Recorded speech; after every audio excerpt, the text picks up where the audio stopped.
দেখ আজকে কি করাবো, আজকে হচ্ছে বিগ এম মেথডটা করাবো। ঠিক আছে, বিগ এম মেথড। দেখ প্রথম হেডিং দিয়েছি চান্স বিগ এম মেথড আর মেথড অফ পেনাল্টি। ঠিক আছে, বিগ এম মেথডটা কিভাবে করতে হয় দেখাচ্ছি। দেখ কোশ্চেন টুকছি, use penalty method, use penalty method, use penalty method to solve comma max Z.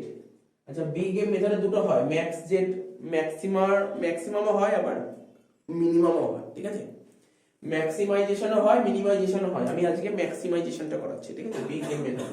ঠিক আছে, তাহলে এখানে লিখছি max Z equal to x1 minus x2 plus 3x3। তারপর লিখবো কি subject to x1 plus x2 less than equal to 20, x1 plus x3 equal to 5, x2 plus x3 greater than equal to 10। ঠিক আছে, তাহলে x1, x2, x3 greater than equal to 0 এই দিয়েছে question. ঠিক আছে, তো এই দিয়েছে কোশ্চেন, এটাকে তোকে বলেছে বিগ এম মেথডে বা পেনাল্টি মেথড অ্যাপ্লাই করে এই অঙ্কটা সলভ করতে হবে। এখন প্রশ্ন উঠতে পারে যে এটা তো আমি আগের অঙ্কগুলোর মতন তো করতে পারি, নরমাল অঙ্কই তো, আগেও তো এরকম টাইপেরই কোশ্চেন হতো, আমি নরমাল ভাবে করতে পারবো না কেন? আগে যেগুলো করেছি ম্যাক্সিমাইজেশন ও মিনিমাইজেশন, যেহেতু এটা ম্যাক্সিমাইজেশন অঙ্ক দিয়েছে তাহলে আমি এটা ম্যাক্সিমাইজেশন যেমন নরমাল করতাম। বুঝতে পারছিস কি বললাম? আমি তো সিমপ্লেক্সের 4-5টা ক্লাস করালাম, তো এরকম টাইপের অঙ্ক দিলে কি করতাম, যেইভাবে করতাম সেইভাবে কেন করতে পারবো না?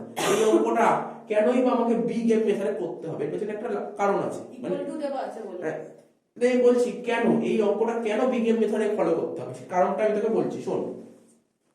বুঝতে পারি কেন বিগ এম মেথডটা করবো? যখনই আমরা অঙ্কটা করতাম কি করতাম বল, এটা তো জিএলপিপি দিয়ে যেটাকে এসএলপিপি তে কনভার্ট করতাম। তো এসএলপিপি কনভার্ট করলে কি হতো, max z equal to x1 minus x2 plus 3x3। তারপর যে কনস্ট্যান্ট বলে যেগুলো করতাম সাবজেক্ট টু কি লিখতাম x1 plus x2। দেখ কোন দিকে বেশি আছে, দেখ ডান দিকে বেশি আছে, তার মানে বাঁ দিকে কম আছে, তাহলে কি করতে হবে, এদিকে যোগ করতে হবে, তাহলে সমান হয়ে যাবে। কি করতে হবে, যোগ s1, মানে কি করতে হবে এখানে হয় তোর সাবট্রাক্ট করতাম আর অ্যাড করতাম, সারপ্লাস ভেরিয়েবল। ঠিক আছে, আর স্ল্যাগ ভেরিয়েবল, তাই এখানে কি করলাম, অ্যাড করলাম স্ল্যাগ ভেরিয়েবল। ঠিক আছে, স্ল্যাগ ভেরিয়েবল করে 20 হলো। এবার তারপরটাও ঠিকই আছে, কোনো সমস্যা নেই, x1 x3 ইকুয়াল টু 5। পরেরটা কি আছে, x2 x3, এটা 10 হয়েছে। তাহলে কোন দিকে বেশি আছে, বাঁ দিকে বেশি আছে, তার মানে তাহলে কি করলে ইকুয়াল টু হবে, বাঁ দিকে মাইনাস করতে হবে, মাইনাস কি করব s2, তাই তো s2। তাহলে কি করলাম, এটা হলো স্ল্যাগ ভেরিয়েবল অ্যাড করি আর সারপ্লাস ভেরিয়েবল লেস করি, এগুলো নতুন করে বোঝানোর কিছু নেই। কি বুঝতে অসুবিধা হচ্ছে না? তো এখানে যখন লাস্টে কি করতাম, তারপরে যখন কি করতাম, ওই বেসিক ইনিশিয়াল ফিজিবল সলিউশন যখন করতাম কি বলতাম, x1 equal to x2 equal to x3 করতাম না, করার পর s1 বেরিয়ে যেত, s1 টা হয়ে যেত 20, তাই তো, আর এখানে তো কিছুই নেই। তাহলে এখানে কি হতো বল, s2 কত হবে বলতে পারবি, s2 কত হবে, s2 10 -10 -10 না কি বুঝিস, বুঝেছি, মাইনাস s2 ইকুয়াল টু 10, তাহলে s2 কত, -10। হ্যাঁ -10। এই কারণের জন্যই তোকে করতে হলো বিগ এম মেথডটা। আগে কি হতো, আগে s1 পজিটিভ বের হতো, s2 পজিটিভ বেরিয়ে যেত না, এই জন্য বিগ এম মেথড ফলো করতে হবে। বুঝতে পারলি বিগ এম মেথড কেন ফলো করলাম? আমি এখানে বোঝালাম তোকে কেন বিগ এম মেথড ফলো করি, এটা যদিও তোকে জানতে চাইনি, তোকে কোশ্চেন এরকম দিয়ে দেবে, বা এরকম কোশ্চেন যদি তোকে দেয় না, তোকে বিগ এম মেথডই ফলো করতে হবে। হ্যাঁ, তাহলে তো হয়। বুঝতে পারছিস তো, বিগ মানে বুঝতে পারলি কখন বিগ এম মেথড ফলো করতে হবে? তুই দেখ না, s1 দেখ 20 বেরোচ্ছে, কিন্তু s2 মাইনাস বেরিয়ে যাচ্ছে, তোকে বিগ এম ফলো করতেই হবে। এখন তোর মনে প্রশ্ন হতে পারে এই অঙ্কটা আমি আগের নিয়মে করব না কেন? কেন করব না, করতে পারছি না, তুই যখনই অঙ্ক করতে যাবি দেখবি হচ্ছে না, তাই তো, তখন তুই করবি কাটবি, তারপর তোকে বিগ এম মেথডে প্রথম দিকেই করতে হবে। বুঝতে পারলি কখন? তাই যখনই এটা সাজাবি না, তখন তোকে দেখে নিতে হবে একটু, কি বললাম বুঝতে পারলাম? আচ্ছা মুছে দিচ্ছি, এটা আমি বোঝানোর জন্য করলাম, এটা বোঝানোর জন্য করলাম, মাথায় ঢুকলে বলে আমি পরেরটা এগোতে পারি। হ্যাঁ বুঝো,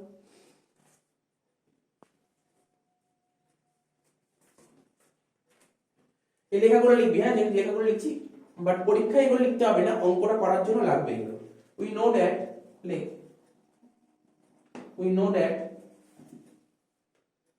simplex method, তাই তো সিমপ্লেক্স মেথড যখন করতাম কি জানতাম আমরা, টু কনভার্ট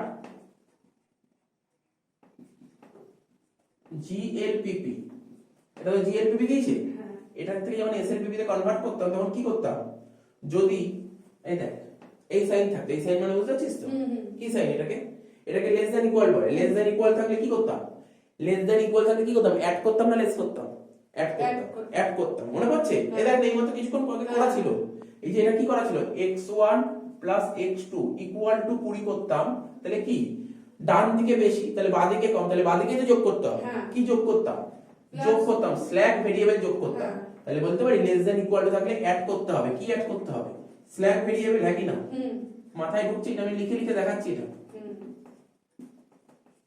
আর এখানে আর যদি এইটার কথা আমি যদি বলি x2 plus x3 equal to 10, কোন দিক বেশি আছে, বাঁ দিক বেশি আছে, ডান দিকে কম আছে, তার মানে যদি এদিকটা মাইনাস করে দিই, কিছু একটা মাইনাস করে দিই, কি মাইনাস করব, সারপ্লাস ভেরিয়েবল s2, হ্যাঁ বুঝতে পারলাম, তার মানে কি বলতে পারি যে sir greater than equal sign হলে লেস করতে হবে, কি লেস করতে হবে, সারপ্লাস ভেরিয়েবল, মাথায় ঢুকেছে,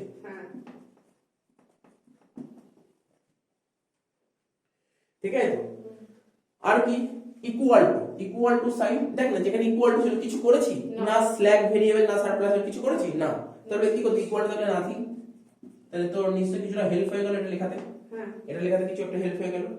এটা কখন করতাম, এটা হচ্ছে সিমপ্লেক্স মেথড করার সময় জিএলপি থেকে এসএলপি তে করতাম, কিন্তু এটা তো জানতে চাইনি, আমাকে কি করতে হবে, এটা বিগ এম মেথড, তাই তো, ইন বিগ এম মেথড, আমি রুল গুলো লিখাচ্ছি, রুল যাতে অঙ্ক করতে অসুবিধা না হয়, ইন বিগ এম মেথড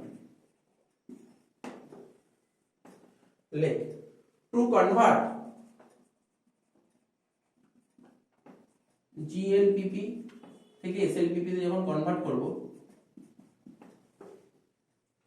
ঠিক আছে তো, যদি এই সাইন থাকে, এই সাইনটা কি বল, less than equal to, less than equal to থাকলে কি করব বল, কি লেখা ছিল, অ্যাড করব, অ্যাড আ স্ল্যাক ভেরিয়েবল,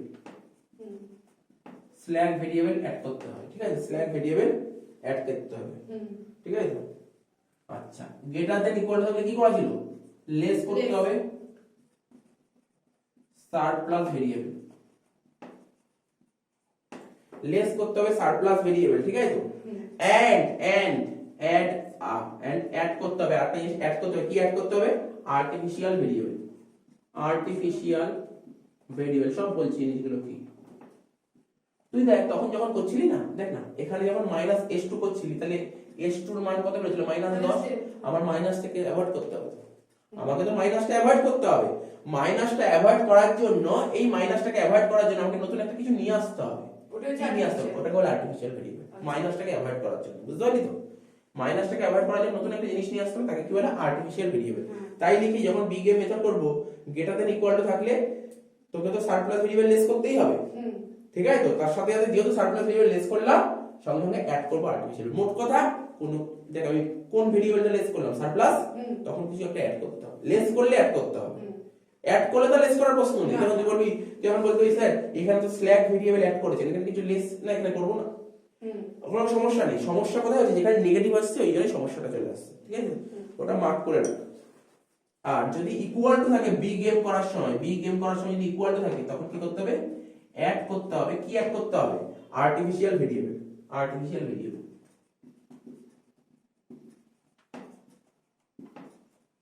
তাহলে বিগ এমটা শিখে রাখ, বিগ এমে আমি আবার বলছি, জিএলপিপি থেকে যখন এসএলপিপি তে কনভার্ট করব, ঠিক আছে তো, লেস দ্যান ইকুয়াল টু থাকলে স্ল্যাক ভেরিয়েবল অ্যাড করব। আচ্ছা আমার কথা হচ্ছে, যখন আমরা একটা অঙ্ক দিয়ে দিল, যখন মেনশন করলো না বিগ এম এর কোনো কথা, তখন আমার কোশ্চেন পড়ে বুঝতে হবে, এটা দেখতে হবে তোকে, জাস্ট প্র্যাকটিসের উপর ডিপেন্ড করে এটা। আচ্ছা জিএলপি থেকে এসএলপি কি এমনি কনভার্ট করে দেখবো যে মাইনাস নেগেটিভ হচ্ছে নাকি না, সেটা তোকে কোশ্চেন পড়ে বুঝতে পারবি, তুই এটা অ্যাকচুয়ালি বলে দেবে, কোশ্চেনে বলে দেবে, আর না বলে দিলে তোকে তো বুঝতে হবে, অঙ্ক করলে তুই বুঝতে পারবি, যেমন আমি এখানটায় অঙ্কটা করে বুঝতেই পারছিলাম, মোট কথা ওই অঙ্কগুলোতেই দেখবি তুই বিগ এম মেথডটা অ্যাপ্লাই হবে, বেসিক্যালি এটাই দেখা গেছে। এইটা কি ছিল বল, এটা গ্রেটার দ্যান ইকুয়াল টু, মানে এরকম যদি থাকে, তুই যতগুলো যে অঙ্ক করালাম সব জায়গায় কিন্তু লেস দ্যান ইকুয়াল টু ছিল, গ্রেটার দেন ইকুয়াল টু ছিল না কিন্তু, একটা ছিল তো। না একটাও ছিল না, গ্রেটার দেন ইকুয়াল টু একটাও ছিল না।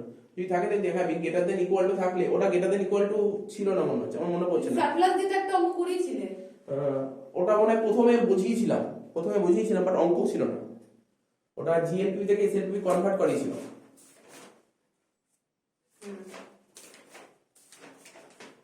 একটা ছিল একটা সিমপ্লেক্সের, এই যে আমি কি বলেছিলাম ধর এই যে এখানে কি বেরোলো, S2 এর মান নেগেটিভ বেরিয়ে গেল না, বুঝতে পারছিস তো? সাপোজ ধর এখানে যদি -10 থাকতো তাহলে কি হতো, S2 এর মান শুধু 10 বেরোতো, তাহলে সমস্যা হতো না। কেটে কেটে আসে। বুঝতে পারছিস তো? আচ্ছা, তুই যত অঙ্ক প্র্যাকটিস করবি তত বুঝতে পারবি। তার মানে কি বুঝতে পারলি, যে কিছুই না, বিগেম মেথডে লেস দ্যান ইকুয়াল টু থাকলে অ্যাড করবি slack variable, greater than equal to থাকলে লেস করবি সারপ্লাস ভেরিয়েবল, পাশাপাশি অ্যাড করবি আর্টিফিশিয়াল ভেরিয়েবল, আর ইকুয়াল টু থাকলে অ্যাড করবি তোর আর্টিফিশিয়াল ভেরিয়েবল। ঠিক আছে? তো এটা তুই বুঝতে পারছিস। জেনারেলি আমরা যখন ম্যাক্সিমাইজেশন বা মিনিমাইজেশন অঙ্ক করতাম, সিমপ্লেক্স বললে গ্রেটার দ্যান ইকুয়াল টু খুব কম দেখা গেছিল, বা দেখা যায়নি। কি বললাম বুঝতে পারছিস তো? আর এটা যখন বললি এখানে তার লেখা আছে না less surplus variable, surplus less করব, কিন্তু ওখানে যখন ইকুয়াল টু গেছিল না, তারপরে মাইনাস সাইন চলে এসেছিল, এই জন্য সমস্যাটা ক্রিয়েট হয়নি। বুঝতে পারলি কি বললাম? এটা লিখেছিস। এইবার তোকে লিখতে হবে artificial variable.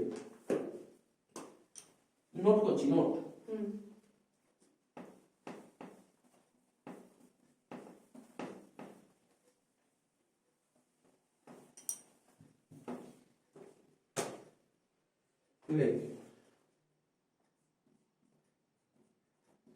Artificial variable.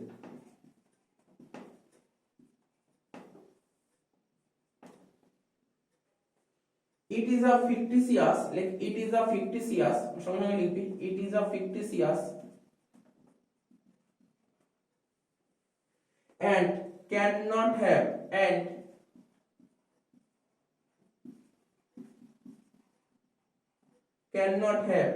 any physical meaning.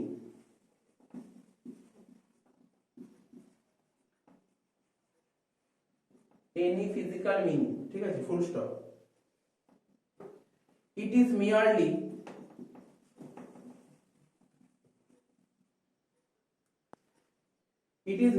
device to get the starting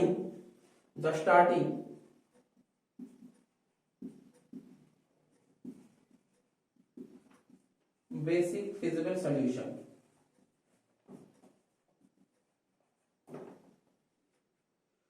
So that the simplex procedure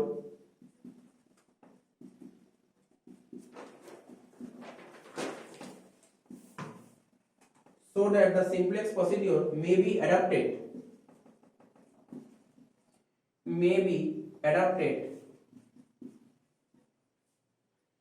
ঠিক আছে তো? as usual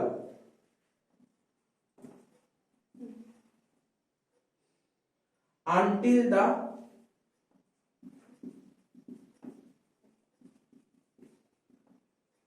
optimal solution is obtained.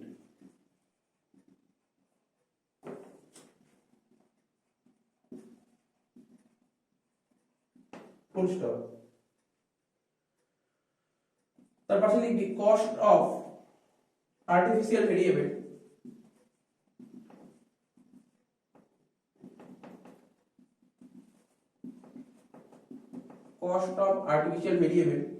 হচ্ছে m।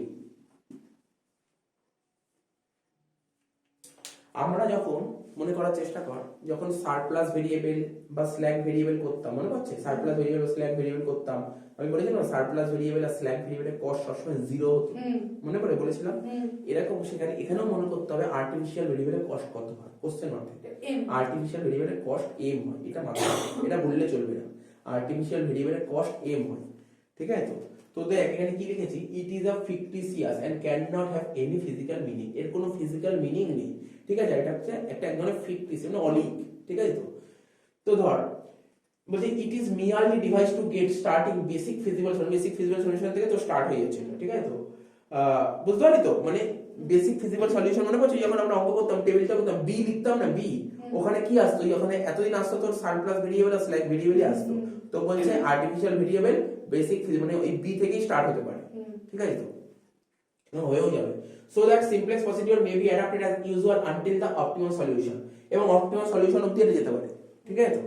তো বলছে cost of artificial variable M, তা আর্টিফিশিয়াল ভেরিয়েবলের কস্ট কত M, মানে এখান থেকে এমন কিচ্ছু শিখিস নি, আর্টিফিশিয়াল ভেরিয়েবলের কোনো ফিজিক্যাল মিনিং নেই, এটা এক ধরনের ফিকটিসিয়াস, এর কস্ট এম হয়। আর কি artificial variable basic physical solution থেকে স্টার্ট হতে পারে এবং লাস্ট এন্ড অবধি যেতে পারে, এটা বলছে আর কিছু বলেনি। তো এবার ধর নর্মাল অঙ্কটা করবো, এবার অঙ্কে চলে আসবো, এটা মুছে দিচ্ছি। তাহলে আমি কিন্তু এখনো অঙ্ক স্টার্ট করিনি, এতক্ষণ থিওরি লেখালাম বা কিছু জিনিস বোঝালাম, এবার অঙ্কটা স্টার্ট করব, এবার অঙ্কটা স্টার্ট করব, সলিউশন লিখছি, বুঝতে পারছিস কি বললাম, অঙ্ক কিন্তু এই স্টার্ট করলাম। লিখতে পারি যে কথাগুলো লিখবো, লিখবি বাই ইন্ট্রোডিউসিং, লিখ বাই ইন্ট্রোডিউসিং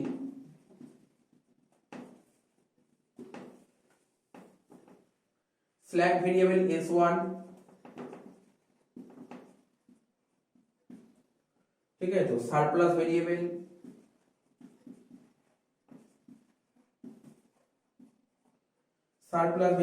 s2, মানে যে পরীক্ষা যেরকম লিখবো ওরকম ফরম্যাটে তো সলিউশন লিখলাম তো s2 and artificial variable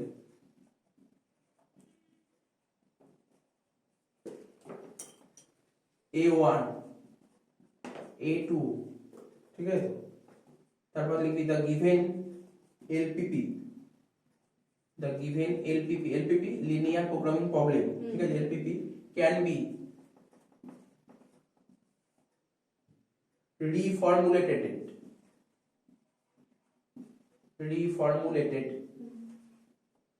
as, ঠিক আছে, কিছুই লিখিনি রে, এমন কিছু লিখিনি।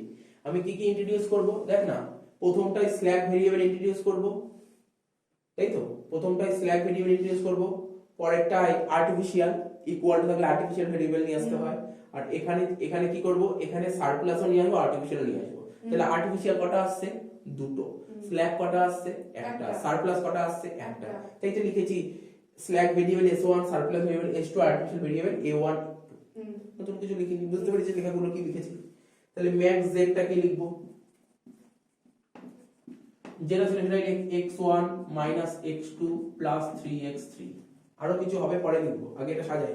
সাবজেক্ট টু কনস্ট্যান্টটা সাজাও, সাবজেক্ট টু কি আছে x1 x2, নিজে বলার চেষ্টা কর, এটা 20 ইকুয়াল টু কি করে হবে, কোন দিকে কম আছে স্যার বাঁ দিকে, তার মানে বাঁ দিকে যোগ করতে হবে। তাহলে যোগ কি করতে হয়, স্ল্যাক ভেরিয়েবল না সারপ্লাস ভেরিয়েবল, স্ল্যাক ভেরিয়েবল, তাহলে স্ল্যাক ভেরিয়েবল যোগ করলে কি হবে, এটা হবে s1।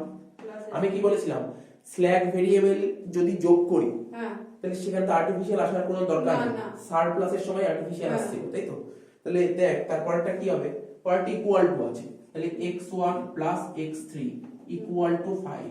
যদি এটা সিমপ্লেক্স করতে বলে তাহলে কোনো সমস্যা নেই, যেহেতু এটা বিগ গেম মেথড ফলো করতে বলেছে, যখন ইকুয়াল টু থাকবে তোকে আর্টিফিশিয়াল ভেরিয়েবল অ্যাড করতে হবে, a1, ঠিক আছে, কি লিখলাম a1। তারপরটা x2 x3 ইকুয়াল টু 10, কোন দিক বেশি আছে স্যার, বাঁ দিকে বেশি আছে, ডান দিকে কম আছে, মানে ইকুয়াল করতে গেলে বাঁ দিকে কমাতে হবে, মানে কি করব স্যার, সারপ্লাস ভেরিয়েবল মানে s2 মাইনাস করব, ঠিক আছে তো। আর আমি বি গেম মেথডের রুলটা লিখেছিলাম, বি গেম মেথডের রুলটা কি লিখলাম বল, স্যার বি গেম মেথড করার সময় যদি গ্রেটার দেন ইকুয়াল টু থাকে, গ্রেটার দেন ইকুয়াল টু থাকলে তোমাকে সাবট্রাক্ট করতে হবে সারপ্লাস ভেরিয়েবল এবং অ্যাড করতে হবে আর্টিফিশিয়াল ভেরিয়েবল, a2 অ্যাড হবে, বুঝা যাচ্ছে কি বলি, এইগুলো পুরো বুঝে গেলে অঙ্ক করা কিছু না।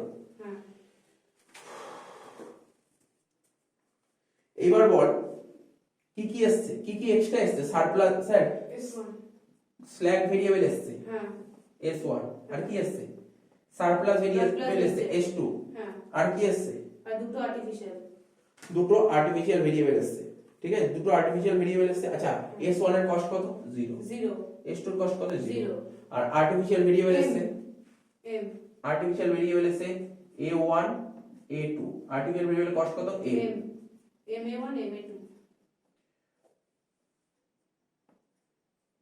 তো এটা হচ্ছে তোর মাইনাস করতে হবে,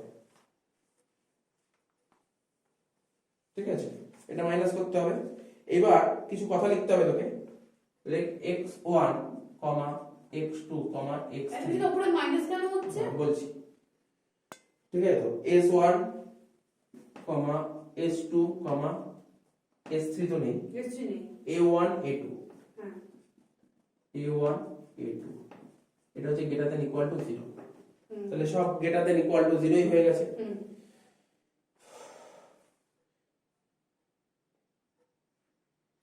এবার ওই কি করব, ইনিশিয়াল বেসিক ফিজিবল সলিউশন করব। হুম। এন্ড ওটাই পরে বলছি একটু পরে। হুম।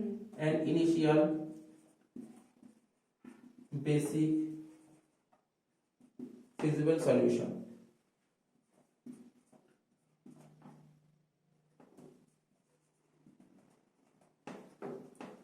ইনিশিয়াল বেসিক ফিজিবল সলিউশন, ঠিক আছে, is given by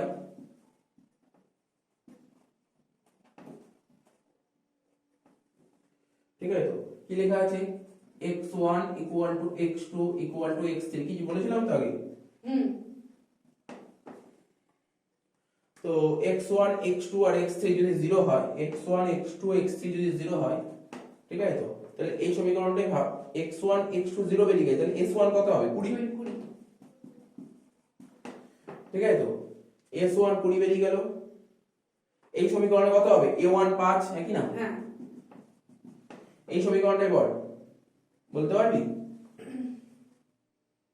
s2 R a2। এটা 0। হ্যাঁ। তুই বলিস sir minus s2 plus a2 কি করে মান বের করবো, বের করতে পারবো না। দেখ এখানে মাথা ঠান্ডা মাথায় বুঝতে হবে, আমি এই মাইনাসটাকে ধরবোই না। কেন ধরবো না, আমি এই মাইনাসটাকে হাঁটানোর জন্যই a2 কে নিয়ে এসেছি, তখন মাইনাসটা মাথা থেকে বের করে দে। s2 plus a2। আমি আবার বলছি, এই মাইনাসটাকে সরানোর জন্যই a2 কে নিয়ে এসেছি। আচ্ছা। মাইনাসটাকে সরানোর জন্য a2 কে নিয়ে এসেছি, তাহলে মাইনাসটার কোনো ভ্যালুই নেই, এটাকে নেবো না, এটাকেও ইগনোর করবো। তাই a2 এর মান হবে 10। হ্যাঁ। এটা তোকে মাথায় রাখতে হবে, এই জিনিসগুলো তোকে মনে রাখতে হবে, তাহলে কিছু নেই। আমি আবার বলছি, x1 x2 আর x3 তিনটাকে 0 ধরেছি, তার মানে এখানে s1 20 বেরিয়ে গেল, a1 5 বেরিয়ে গেল। তোকে কিছু কিছু যে কটাই বিগ গেম মেথড করবি, এরকম সিচুয়েশন আসবে তোর কাছে। তুই মাইনাসকে হাঁটানোর জন্যই প্লাস নিয়ে এসেছিস, তাহলে ওই মাইনাসটার কোনো ভ্যালুই নেই।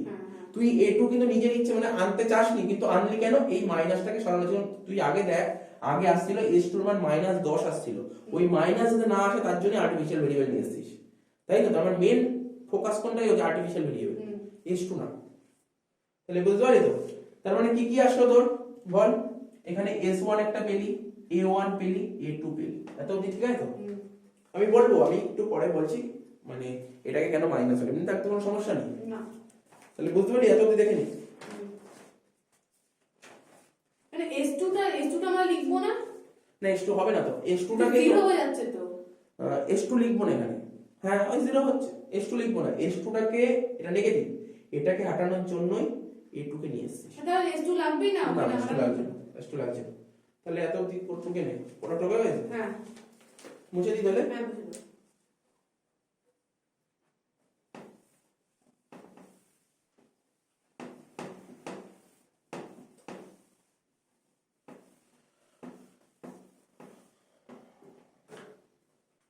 এবার কি করতে হবে, পুরো সেম ফরম্যাটে হবে অঙ্ক, শুধু জাস্ট কয়েকটা টেকনিক মানে কিছু কিছু জায়গা চেঞ্জ হবে, আর কিছু না, অঙ্ক একই। দেখো, রাইটিং ইন ম্যাট্রিক্স ফর্ম,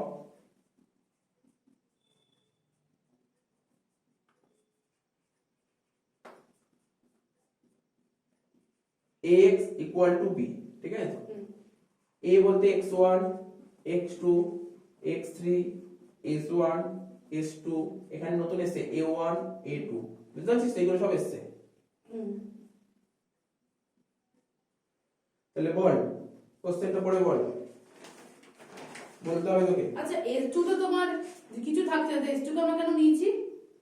না এমনি তো ম্যাট্রিক্স এ তো থাকছে, ম্যাট্রিক্স তো তৈরি ও হচ্ছে, মানে প্রত্যেক সব অঙ্কে ম্যাট্রিক্স s2 থাকবে। ম্যাট্রিক্স তৈরি হবে। তাহলে বল x1 এর কোএফিসিয়েন্ট কত, 1, x2 এর কত 1, s1 এর কত 1, তাই তো? আচ্ছা তাহলে এগুলো কিছু নেই, মানে 0 0 0 0। আচ্ছা তারপর x1 এর 1, x3 এর 1, আর a1 এর 1 ছিল, তাহলে বাকিগুলো সব 0 0 0 0 0। তারপর x2 ছিল 1, x3 ছিল 1, s2 ছিল -1, a2 ছিল 1, তাহলে বাকিগুলো সব 0 0 0 0, ঠিক আছে তো? এখানে x বলতে কাকে কাকে বোঝাবো, x1 x1, x2 x2, x3 s1 s2 a1 a2 হলো ইকুয়াল টু b, b বলতে ইকুয়াল টুর পর কি কি ছিল 20 5 10, হ্যাঁ 20 5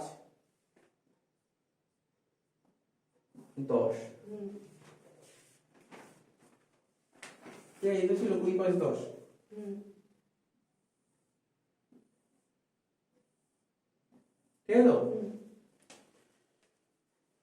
আচ্ছা এখানে m, m এর কথাটা বলে দিই, m বলতে কি বোঝায়, তাই তো? আমি কি বললাম যে আর্টিফিশিয়াল ভেরিয়েবল তার কস্ট হবে m, m বলতে কি লিখ m is লিখে রাখ m is very large number, m is very large number, m is very very large number, বা লিখতে পারিস এই নাম্বার লিখ very very very very large value, মানে বুঝতে পারছিস m এর ভ্যালুটা খুবই বড়, শুধু বড় না অনেক বড় ডিজিট, অনেক বড় সংখ্যা m, ঠিক আছে তো? সো মাইনাস m বলতে কি বোঝায় বল, m এর ভ্যালু যদি খুব বড় ভ্যালু হয় তাহলে মাইনাস m মানে কি খুব ছোট ভ্যালু, হুম হ্যাঁ কি না? হুম হুম ধর m বলেছে ধর 10 লাখ, সাপোজ একটা ফিকটিসিয়াস বলছিলাম, m এর ভ্যালু ধর খুব লার্জ ভ্যালু মানে ধর প্লাস 10 লাখ, এবার মাইনাস m মানে এখানে মাইনাস 10 লাখ তাহলে খুব ছোট ভ্যালু, মাইনাস m মানে প্লাস m মানে যদি খুব বড় ভ্যালু হয় তাহলে মাইনাস m মানে খুব ছোট ভ্যালু, হ্যাঁ তাহলে লিখ minus m is very very small value, hmm full stop, হয়ে গেল এত অবধি? এত অবধি ঠিক আছে তো? মোটামুটি মোটামুটি বোঝা যায় তো হুম হুম কি কি ভাবে অঙ্ক স্টার্ট করলাম, হুম মানে বিগ এম মেথড কিভাবে করছি এটা মাথায় রাখতে হবে। এবার কি করব, ইনিশিয়াল টেবিল স্টার্ট করব, ইনিশিয়াল টেবিল, হুম ঠিক আছে তো? হুম প্রথমে কি ছিল cd, তারপর ছিল b, তারপর কত ছিল xb, তারপর ছিল x1 x2 x3 s1 s2 a1 a2, এই তো ছিল। হুম ও পাশে জায়গা ছাড়তে পারি, হ্যাঁ হ্যাঁ হ্যাঁ মিনিমাম রেশিও হবে তো। মানে এখানে ছিল এই অঙ্কটাতে আর্টিফিশিয়ালটা এক্সট্রা অ্যাড হয়ে অঙ্ক করছে। হ্যাঁ xb এর উপরে কত কি ছিল cj, তাই তো? হ্যাঁ আচ্ছা আমাকে বল কস্ট গুলো বলবো, x1 এর কস্ট কত ছিল বলতে পারবি? 0 বলতে পারলি না? ম্যাক্স জেড এর দিকে তাকা, ম্যাক্স জেড এর দিকে তাকা, ম্যাক্স জেড এর দিকে তাকা, ম্যাক্স জেড এর দিকে তাকা, তাকিয়েছিস? হ্যাঁ ম্যাক্স জেড বল, x1 ছিল প্রথমে, ও তাহলে x1 এর সহগ কত 1, এক হ্যাঁ তারপর x2 ছিল মানে x2 সহগ -1, তারপর কি ছিল 3x3 মানে x3 সহগ কত 3, তারপর ছিল 0s1, s1 এর সহগ 0, 0s2, s2 সহগ কত 0, হুম তারপর ছিল কি ma1 মানে -ma1 অর্থাৎ a1 এর সহগ কত -m আর a2 সহগ কত -m, এখানে মাইনাস এম করে লিখবো। হ্যাঁ যেমন এই তেমন, বুঝতে পারলি তো? হ্যাঁ এটা তোকে করে নিতে হবে, কস্টটা বের করে নিতে হবে।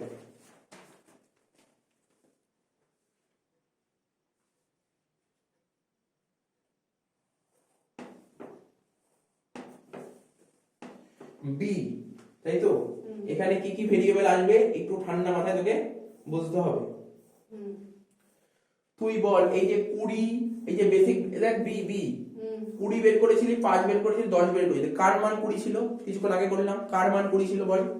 এই মাত্র S1 ছিল 20, A1 ছিল 5 আর A2 ছিল 10, মানে কি কি হলো বল? এই মাত্র বললি S1, S1 তারপর S1 এর পর কি বললি বল? A1 A1 আর A2, তার মানে বুঝতে পারলি বেসিক ভেরিয়েবলে কারা বসে জানিস তো? আচ্ছা বেসিক ভেরিয়েবলে কারা বসে? ইনিশিয়াল বেসিক ফিজিক্যাল সলিউশনে যার যার মান বের করলি সেই বেসিক ভেরিয়েবল বলবে, আর কেউ বলবে না, ঠিক আছে তো? বোঝা গেল তো? S1 A1 A2। এবার হচ্ছে XB, XB কত? এরা করেছিলি XB, তুই বল না S1 এর ভ্যালু কত ছিল? S1 এর ভ্যালু কত বের করলাম? 20, A1 এর কত 5, A2 এর কত 10। হ্যাঁ এবার এগুলো কি কোনো ম্যাট্রিক্স গুলো দেখে দেখে বসাতে হবে তোকে, দেখে দেখে বসাতে হবে, হ্যাঁ ঠান্ডা মাথায় একটু বোঝার চেষ্টা কর। দেখ S1 A1 A2 এটা হচ্ছে আইডেন্টিফাই ম্যাট্রিক্স। S1 এ কত লিখবি? 1 0 0। A1 এ কত লিখবি? A1 এ 0 1 0। A2 তে কত লিখবি? 0 0 1। কোনো ডাউট আছে? না ঠিক আছে মানে A1 মানে আগে যেরকম করতাম same A1 A2 same same ভাবে করব। নতুন কিছু না x1 দেখে দেখে লিখ 1 1 0 আচ্ছা S2 টা আমরা S2 S2 টাকে বাদ দিলাম কেন কারণ মানে এখানটায় হ্যাঁ S2 টা বাদ দিলাম কেন এখানে আইডেন্টিফাই ম্যাট্রিক্স কারা তৈরি হবে s1 a1 a2 ওই জন্য আমি তো না না ওই জন্য না s1 a1 a2 এই তিনটেই তো আইডেন্টিফাই ম্যাট্রিক্স হবে আমি তো এই তিনটেই করেছি ওইগুলো করবো পরের গুলো আচ্ছা আমি দেখে দেখে বলছি দেখ x1 কি আছে দেখ দেখ দেখ দেখ দেখ দেখে বসে দেখ কি আছে x1 1 1 0 তাই লিখেছি x2 কত আছে 1 0 1 0 1 1 0 1 x3 কত ছিল 0 1 1 0 1 1 s1 কত ছিল 1 0 0 লিখেছি তো s2 কত ছিল দেখ s2 কত ছিল দেখ বোর্ডের দিকে দেখা s2 কত ছিল S2 0 0 -1 আমি কি বাদ দিয়েছি কিছু তো বাদ দিইনি ম্যাট্রিক্সে যা ছিল দেখে দেখে বসিয়ে দিয়েছি কিছু বাদ দিইনি আমি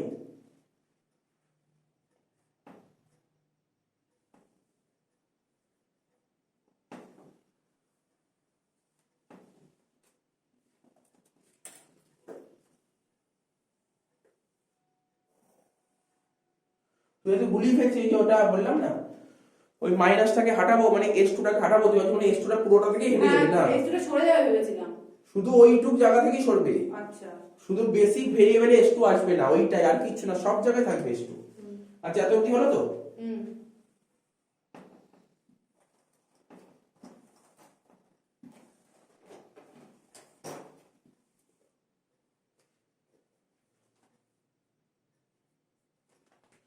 এত অবধি ঠিক আছে তো হ্যাঁ s1 এর কস্ট কত দেখ বোর্ড দেখে বল 0 a1 এর কস্ট কত বলতো a1 এর কস্ট এদিক থেকে বল 5 হ্যাঁ 5 a1 এর cost m 5 minus m minus A তুই কি করে 5 কোনটা বললি বুঝলাম না না আমি A1 এর ভ্যালুটা বলেছি a1 এর কস্ট হচ্ছে তোর minus m minus m a2 এর কস্ট মাইনাস m m ঠিক তো হ্যাঁ এরপরে কি করতাম মনে আছে zz হ্যাঁ zz করতাম zz কি করে বের করতাম cb এর সাথে xj গুণ করতাম তাই তো cb এর সাথে xj গুণ করতাম তাই তো cb এর সাথে xj গুণ করতাম বল বোর্ডের দিকে তাকা না একটু তাকা বোর্ডের দিকে তাকা খাতায় হয়ে যাবে cb মানে কোনটা এই ঘরটা হ্যাঁ। xj মানে একবার এইটা করব প্রত্যেকটা এইটার সাথে এই ঘরটা গুণ করে এখানে লিখবো এইটার সাথে এই ঘরটা গুণ করে এখানে লিখবো এই ঘরটার সঙ্গে এই ঘরটা গুণ করে এইভাবে করব হ্যাঁ তাহলে বল 0 এর সাথে 1 গুণ করলে কত হয় 0 মাইনাস m এর সাথে 1 গুণ করলে কত হয় মাইনাস m আর এটার সাথে কোন তো মাইনাস m ই শুধু মাইনাস m হ্যাঁ তারপরেরটা যদি ঠান্ডা মাথায় বলি তাহলে মাইনাস m ই হবে হ্যাঁ কি না হ্যাঁ মাইনাস m তারপর তুই দেখিস এই মাইনাস m আর 1 কত হবে মাইনাস m মাইনাস m আবার মাইনাস m 1 কত হয় মাইনাস m তাহলে মাইনাস m আর মাইনাস m করলে কত হয় plus m 2m minus 2m minus 2m এই দেখ মাইনাস m আবার মাইনাস m তাহলে কত হচ্ছে মাইনাস 2m না হ্যাঁ এখানে লিখব মাইনাস 2m হ্যাঁ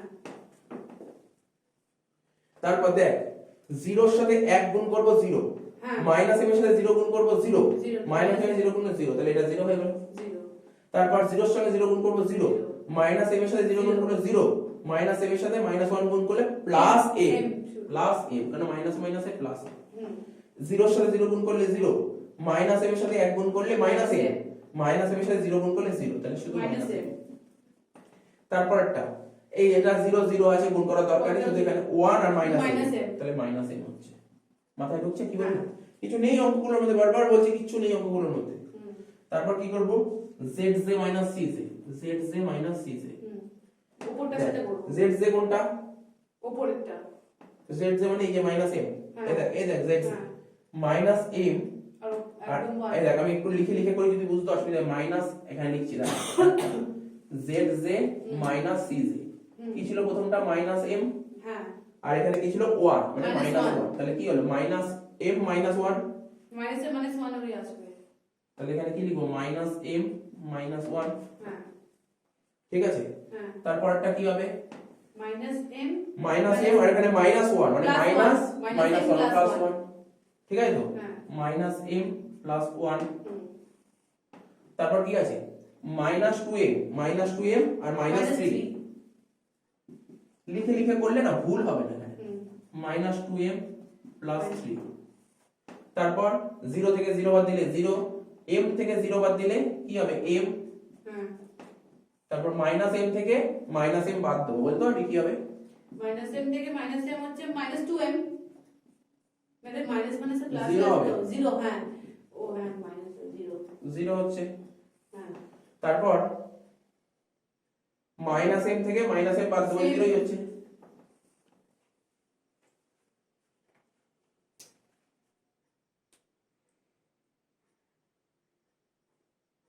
এটা কি কিছু ভুল মানে করেছি? 2m মাইনাস 3 হবে না? হ্যাঁ ওটাই হয়েছে, মাইনাস 2m মাইনাস, এখানে একটু ভুল হয়ে গেছে, 2m মাইনাস 3 হলো তো। হ্যাঁ এবার তোকে দেখতে হবে এই যে Z J minus C J সব কি পজিটিভ হয়েছে? Zero Z J minus C J এটা কি জিরো বা জিরোর বেশি হয়েছে? কি করে বুঝবো? এই তো এই ঘরটার দিকে তোকে তাকাতে হবে, এই ঘরটা কি এরকম হয়েছে? জিরো বা গ্রেটার দ্যান জিরো হয়েছে? কিন্তু মাইনাস আমি আবার বলছি, এটা মাথায় রাখ, Z J minus C J এর ভ্যালু দেখতে হবে জিরো বা জিরোর বেশি হতে হবে। দেখ এটা জিরো জিরো, এম মানে কি অনেক লার্জ নাম্বার, তাহলে এটাও ঠিক আছে, মেনেছে, এটাও মেনেছে। এবার এটা মাইনাস এটা মাইনাস এটা মাইনাস, তার মানে কিন্তু স্যাটিসফাই হয়নি। হ্যাঁ তার মানে স্যাটিসফাই না হলে দেখতে হবে যেটা সবচেয়ে হাইয়েস্ট নেগেটিভ সেটাকে চুজ করতে হবে। হাইয়েস্ট নেগেটিভ কোনটা? এটা মাইনাস এম, এটা মাইনাস এম, এটা মাইনাস 2m, তার মানে কোনটা নেগেটিভ বেশি আছে বল? কোন ঘরটা? এইটা সবচেয়ে বেশি আছে, এই ঘরটাকে চুজ করতে হবে, ঠিক আছে তো? এই ঘরটাকে চুজ করলে তাহলে এই ঘরটা পেয়ে গেলাম। এই ঘরটাকে কি বলে বলতে পারি? আগে শিখিয়েছিলাম কি কি কলাম, তাই তো? তাহলে আমি এখানে লিখছি, পরীক্ষা তোকে লিখতে হবে না, বোঝানোর জন্য লিখছি। x3 হচ্ছে কি কলাম, তাই তো? x3 হচ্ছে কি কলাম, তার মানে এটা কি কলাম বা এটাকে আমরা বলতাম কি ইনকামিং ভেক্টর, মনে পড়ছে না? তো ইনকামিং ভেক্টর মানে বুঝতে পারছিস তো? এর পরে যে টেবিলটা করব ফার্স্ট ইটারেশন, সেখানে যে বেসিক ভেরিয়েবল থাকবে সেখানে এই তিনটের মধ্যে একটা বসে যাবে, একটা বসে যাবে, একটা বসে গিয়ে তার জায়গায় x3 আসবে। এখন প্রশ্ন হলো কোনটা বসবে, এই কোনটা বসবে এটা জানার জন্য মিনিমাম রেশিও বের করতে হবে। মনে পড়ছে এগুলো সব শিখিয়েছিলাম। মিনিমাম রেশিও করলে তুই বুঝতে পারবি কোনটা বসবে। কি করে করতে হয় স্যার? ফর্মুলা ছিল xb ডিভাইডেড বাই কি কলাম, মনে পড়ছে? কি কলাম কোনটা? x3 xb by x3। তাহলে এখানে করি xb কোনটা? 20 বাই 0, 20 বাই 0 করলে কত হবে? কিছুই হবে না, আনডিফাইন। এটা তো আনডিফাইন, জানিস কি এরকম আনডিফাইন। তারপর 5 কে 1 দিয়ে ভাগ করলে 5, আর 10 কে 1 দিয়ে ভাগ করলে 10। তাহলে ছোট কোনটা? 5, এটাকে চুজ করব। তারপরে এই ঘরটা দেখ,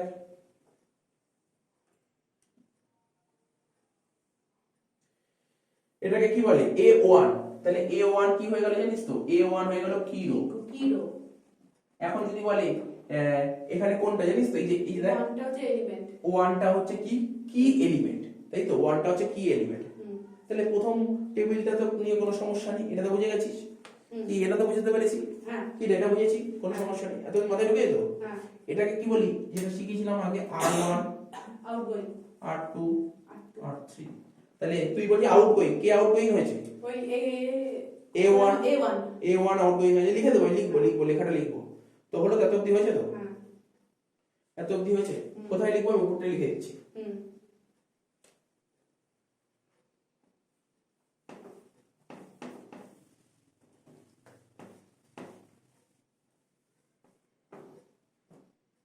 লিখবো সিন্স,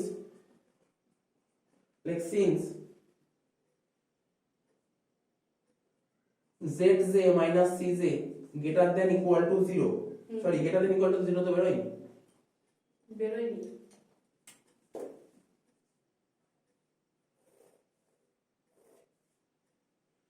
এই যে zj minus cj 0 বা 0 কম বেরিয়েছে তো, ঠিক আছে? কমা দিয়ে লিখবো the current feasible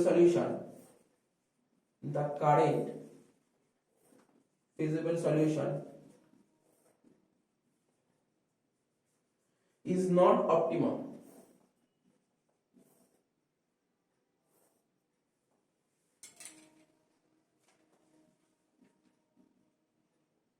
এটা যদি বুঝতে অসুবিধা ভালো করে দেখে নি, আমি কি বলেছিলাম লাস্টে zj মাইনাস cj সব সময় 0 বা 0 বেশি হতে হবে, তাই বলেছিলাম তো? মানে পজিটিভে যেতে হবে। কিন্তু এখানে কি সত্যি পজিটিভে আছে? না, নেগেটিভে আছে। তাই লিখলাম zj মাইনাস cj 0 বা 0 কম আছে কি? বুঝতে পারছিস তো? হ্যাঁ স্যার, 0 বা 0 কমই তো আছে কি? 0 বা 0 কম আছে, তাই লিখলাম current physical solution is not optimum. তো এই জিনিসগুলো মাথায় রাখতে হবে। তাই জন্য সেক্ষেত্রে আবার কি করেছিলাম, চুজ মোস্ট নেগেটিভ, মনে পড়ছে? হ্যাঁ চুজ মোস্ট নেগেটিভ, যেটা সবচেয়ে বড় নেগেটিভ সেটাকে চুজ করব, মোস্ট নেগেটিভ। তাহলে Z J minus C J, দেখ মনে পড়ছে, মাইনাস 2m মাইনাস 3, এটাই তো মোস্ট নেগেটিভ ছিল। তাহলে এটাকে চুজ করেছিলাম, লিখে দিলাম কোনটাকে চুজ করেছিলাম। তারপর লিখবো x3 variable, x3 variable enter করেছে, দেখ কে এন্টার করবে, দেখ x3 ভেরিয়েবল এন্টার করেছিল তো, দেখ কিভাবে লিখছি দেখেছিস তো, x3 ভেরিয়েবল এন্টার। তাহলে কোন ভেরিয়েবলটা লিভ করেছে, a1, না না x ঢুকছে a1 চলে যাচ্ছে, a1 চলে, x3 variable enter the basis. Sir basis বলতে কোনটাকে বোঝাচ্ছে, এই দেখ বেসিস মানে b। তাহলে বুঝতে পারছিস কি লিখছি, এখানে কোন ভেরিয়েবল এন্টার করছে, x3 এন্টার করছে, কোথায় এন্টার করছে, বেসিসে, বেসিসে x3 এন্টার করছে। কার বদলে এন্টার করছে ও, কার বদলে এন্টার a1 এর করছে, জায়গায় and the, লিখবি and the artificial, and the artificial variable a1 leaves, মাথায় ঢুকছে, leaves the basis, বেসিস থেকে বেরিয়ে যাচ্ছে। ঠিক আছে, মাথায় ঢুকলো?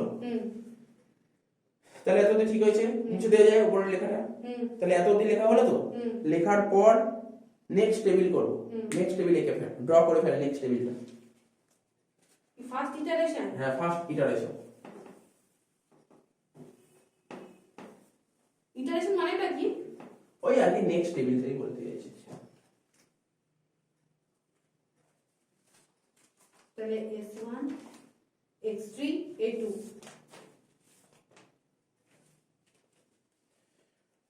সেকেন্ড ইটারেশন অবধি যাবে, বুঝিস তো? আমি প্রতিটা অঙ্কে তাই হতো।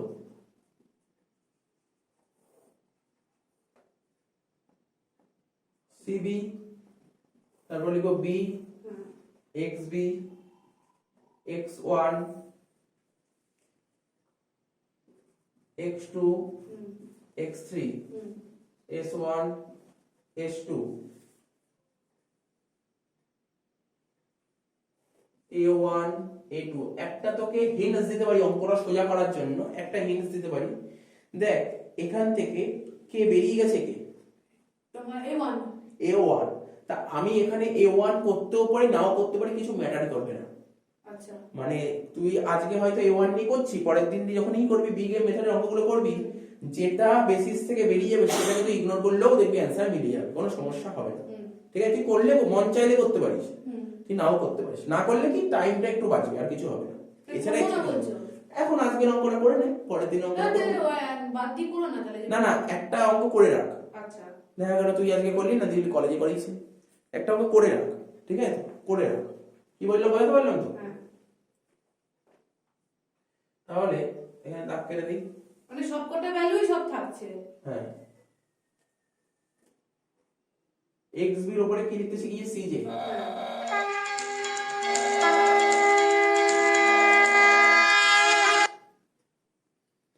ঠিক আছে তো, তাহলে x1 cos কত ছিল 1, x2 এর cos কত ছিল -1, x3 কত ছিল 3, s1 কত ছিল 0, s2 কত ছিল 0, a1 কত ছিল -m, আর a2 কত ছিল -m।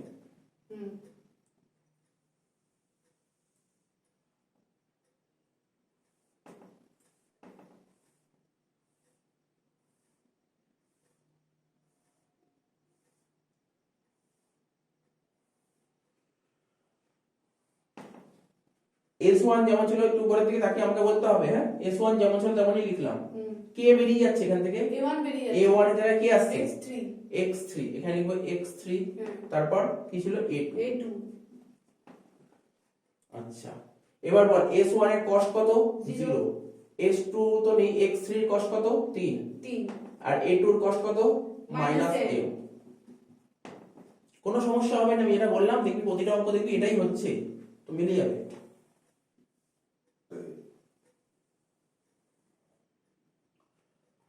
এবার ফার্স্ট ইটারেশন করছি, এটাকে কি বলে, r1 dash, r2 dash, r3 dash. প্রথমে কি করতাম, আমি কি বলেছিলাম, আমি বললাম ইনিশিয়াল টেবিলে তোকে দেখতে হবে কি রো কোনটা বেরিয়েছিল মনে পড়ছে? হ্যাঁ ইনিশিয়াল টেবিলে কি রো কোনটা বেরিয়েছিল বল, কি রো কোনটা বেরিয়েছিল? স্যার A1, R2 A1 মানে হ্যাঁ A1 হুম। তাই তো, এটা বেরিয়েছিল এই যে হ্যাঁ। এই যে এইটা A1 মানে কি বল R2। R2 এটাকে কি দিয়ে ভাগ করতে শিখেছি? কি এলিমেন্ট দিয়ে। কি এলিমেন্ট দিয়ে? হ্যাঁ তাহলে আমি কি এখানে বলতে পারি কোনটা বের করব বল, আমাকে বল না। R1 ড্যাশ প্রথমে বের করব নাকি R2 ড্যাশ নাকি R3? R2 dash R2 dash, R2 dash যদি বের করি এর ফর্মুলা কি হবে? কি হবে কি করে বলবো বল, এইমাত্র বললাম R2 ড্যাশ R2 R2 ঠিক, R2 কে কি এলিমেন্ট দিয়ে ভাগ করব দেখো, হ্যাঁ, কি element? কি এলিমেন্ট কত ছিল? 1। 1 তাহলে বুঝতে পারছিস, হ্যাঁ 5 কে 1 দিয়ে ভাগ করলে 5, 1 কে 1 দিয়ে ভাগ করলে 1, 0 কে 1 দিয়ে ভাগ করলে 0, আবার 1 কে 1 দিয়ে ভাগ করলে 1, 0 কে 1 দিয়ে ভাগ করলে 0, 0 কে 1 দিয়ে ভাগ করলে 0, 1 0। ঠিক আছে তো? হুম সমস্যা নেই, এখানে কোনো সমস্যা থাকলে বলবি। ফার্স্ট ইটারেশন কি করে করতে হয়? ফার্স্ট ইটারেশন করার জন্য তোকে ইনিশিয়াল টেবিল দেখতে হবে। হুম। ইনিশিয়াল টেবিলে দেখতে হবে কি রো কোনটা, সেই কি রোটাকে দিয়ে স্টার্ট করব। এখানে কি রো বেরিয়েছিল? R2, অর্থাৎ এই R2 কে কি এলিমেন্ট দিয়ে ভাগ করব, হ্যাঁ। তাই করেছি, হ্যাঁ বেরিয়ে গেল। স্যার এবার এইগুলো করব, তাই তো? হ্যাঁ এবার বোর্ডের দিকে তাকা, যেটা বলছি মন দিয়ে শুনবি। আইডেন্টিফাই ম্যাট্রিক্স কি কি আছে? S1 আছে, তাই তো? হ্যাঁ। S1 মানে কি? 1 0 0 বলতে পারি। হুম X3 মানে এইটা 0 1 0 বলতে পারি। S1 X3 বুঝলাম না এটা আবার বুঝলেন, আবার বুঝতে পারলেন, ভুলে গেছি, বুঝতে পারলাম না, ভুলে গেছিস। S1 X3 আর A2 ও হ্যাঁ ওটা তো আইডেন্টিফাই ম্যাট্রিক্স 1 0 0 0 1 0 0 0 1, তাই তো করলাম আমি? হ্যাঁ আমি তো তাই করলাম। হ্যাঁ A2 কত হবে? 0 0 1 0 0 1। ক্লিয়ার এত অবধি? হ্যাঁ বাকি ঘরগুলো পোস্টিং করতে হবে। কিভাবে পোস্টিং করব এটা তোকে মন দিয়ে দেখতে হবে।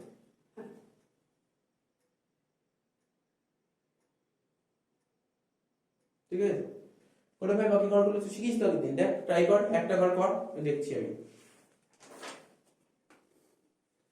দেখ আবার একটা ট্রিক্স খাটাচ্ছি, হুম এখানে 0 পেয়ে গেছি না, হুম আমি দেখ বারবার কিন্তু এই ঘরটাকে ফোকাস করছি X3 মানে কি এলিমেন্টের ঘর, মানে কি এলিমেন্ট, এটা কি বলে, কি কলমটাকে কি ফোকাস, কলম? কি কলমটাকে দিকে তাকা। এখানে কি আছে? 0।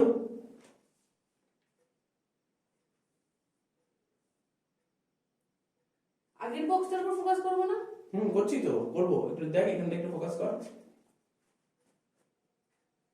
এই যে দেখ, হ্যাঁ এই যে 0 1 1 এই ঘরটা, তাই তো? এটা কি কলম, এখানে কত ছিল? 0 0 ছিল, তাই তো? এই যে 0 ছিল না, কোন কোন তুই করে দেখলে এটাই অ্যান্সার বেরোবে। এই যে এই ঘরটা যা ছিল দেখে দেখে R-1 এ বসিয়ে দে। কেন? এইটাই হচ্ছে টেকনিক। R-1 টা পুরো কি হবে? ইকুয়াল টু R1 হবে। কেন জানিস? একটাই কারণ, একটা লজিক, এখানে 0 আছে বলে, ওখানে কি কলমটা হ্যাঁ, মেন 0 আছে? এখানে 0 আছে বলতে, এখানে যদি সাপোজ 0 থাকতো না, এটা দেখে দেখে বসিয়ে দিতাম। তোর যদি মনে হয় করে দেখবি, করে দেখতে পারিস, দেখবি এটাই অ্যান্সার বেরোবে, এটাই বেরোবে অ্যান্সার, করে দেখতে পারিস, এটাই বেরোবে। তো এইগুলো হচ্ছে কি বলতো, এইগুলো হচ্ছে ডিটারমিনেন্টের রুল, মানে ডিটারমিনেন্ট করেছি না, আমি ম্যাট্রিক্স ভেক্টরের প্রপার্টি করেছি নি, এই প্রপার্টিগুলো জানা থাকলে এটাই হয়, মানে জানা থাকলে মনে বলতে পারতি। এইগুলো কি হয়েছে দেখ, এখানে কি আছে আমি আবার বলছি, তুই যখনই ফার্স্ট ইটারেশন করবি, ফার্স্ট ইটারেশন করার জন্য তোকে ইনিশিয়াল টেবিলের দিকে তাকাতে হবে। হ্যাঁ ইনিশিয়াল টেবিলের কোন ঘরের দিকে তাকাবি? কি কলমের দিকে তাকাবি। এখন তুই বলবি স্যার এইটা তো করা হয়ে গেছে, এই ঘরটা তো করা হয়ে গেছে, বল R-2 হয়ে গেছে। আমার কি করা হয়ে গেছে? দেখ R-2 করা হয়ে গেছে, তো কি কি বাকি আছে, কি কি বাকি আছে বল? R-1 বাকি আছে, আর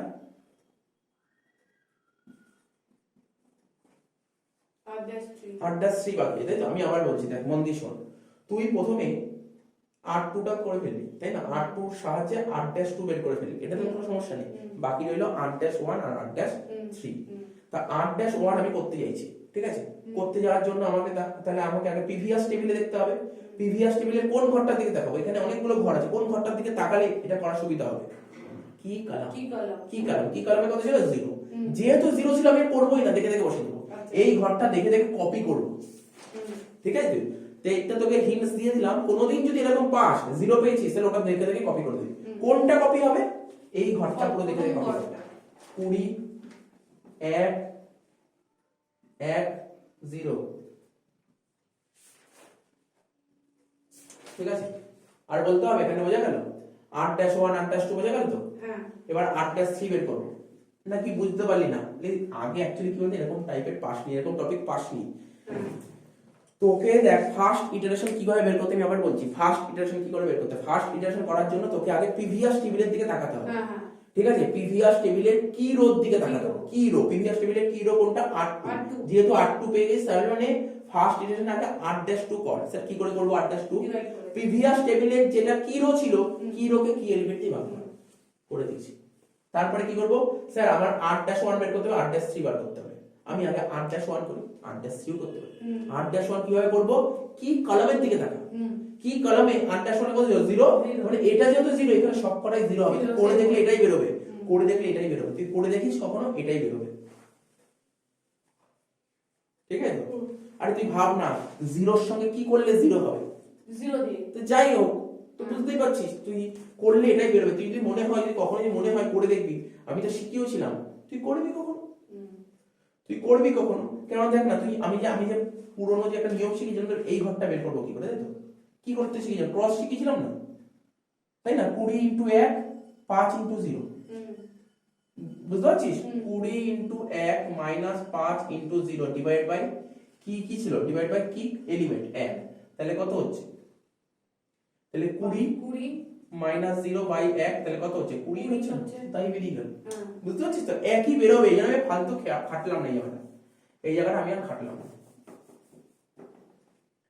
এবার বাকি রইল কি r'3, তাহলে r'3 কোন ঘরে তাকাবো, স্যার কি কলম 1 আছে, 1 এর সাথে কি করলে 1 হবে, 1 এর সাথে একই করতে হবে। তাহলে বুঝতে পারছিস তো, দেখ এখানে 1 ছিল, আগের দিনে ঠিক ছিল, এখান থেকে অন্য ঠিক না, এটা না অন্য ঠিক না, আগের দিন এখানে 0 ছিল না, আজকে 0 এসেছে, ওটা 1 এসেছে, মানে পুরোটা। হ্যাঁ এবার দেখ r3 টা বার করব,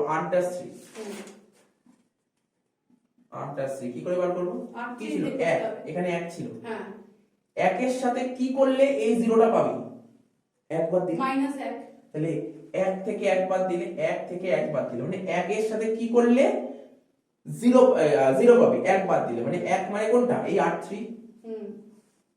r3 এর সাথে কি করব, r'2, মনে পড়ছে, মনে পড়ছে, r3 থেকে r'2 বাদ দেবো, তাহলে হয়ে যাবে आंसर।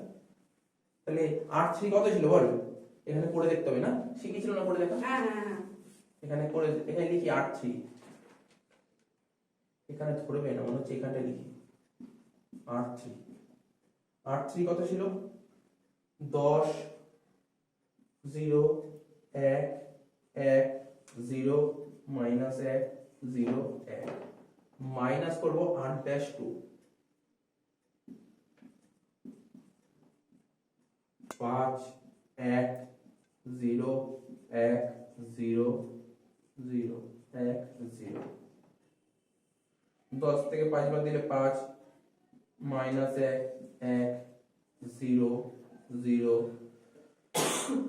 মাইনাস 1, ঠিক আছে তো, মাইনাস 1 1, তাহলে বসিয়ে দিই এখানে 5 মাইনাস 1 1 0 0 মাইনাস 1 মাইনাস 1, কিরে তুই বুঝতে পারলি ব্যাপারটা, এই টেকনিকটা বাড়িতে দেখে নিবি তুই, দেখ এটা তো করলাম, ট্রিক্স অ্যাপ্লাই করলাম, এইগুলো যদি বুঝতে অসুবিধা হয় তাহলে ডিটারমিনেন্টের রুল যদি বুঝতে অসুবিধা হয় তোকে করতে হবে, এই যেটা ব্রড মেথড, তাহলে মাথায় ঢুকলো, বুঝে দিয়ে এটা। আমি আবার বলেছি দেখ, এইটা লাস্টের ভাগটা বলবো, এই 1 এর সাথে, এই 1 আছে না, এই 1 এর সাথে কি করলে এই 0টা পাবে, 1 সেই হচ্ছে কি কলম দিয়েই করতে হবে, হ্যাঁ কি কলম, সব সময় কি কলম আর কি রোটাকে ফোকাস করতে হবে, তাহলে মুছে দিই এটা।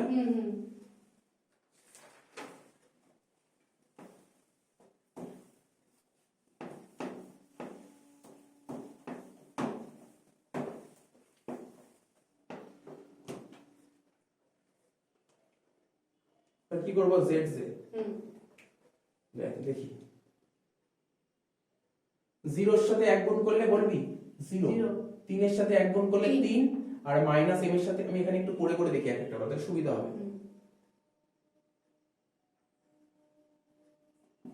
cb into x1 কত হচ্ছে, cb into x1 করে 0 into 1 plus 3 into 1 plus minus m into minus 1, তারপরে 0 প্লাস 3 প্লাস m, তাহলে কত হচ্ছে 3 প্লাস m,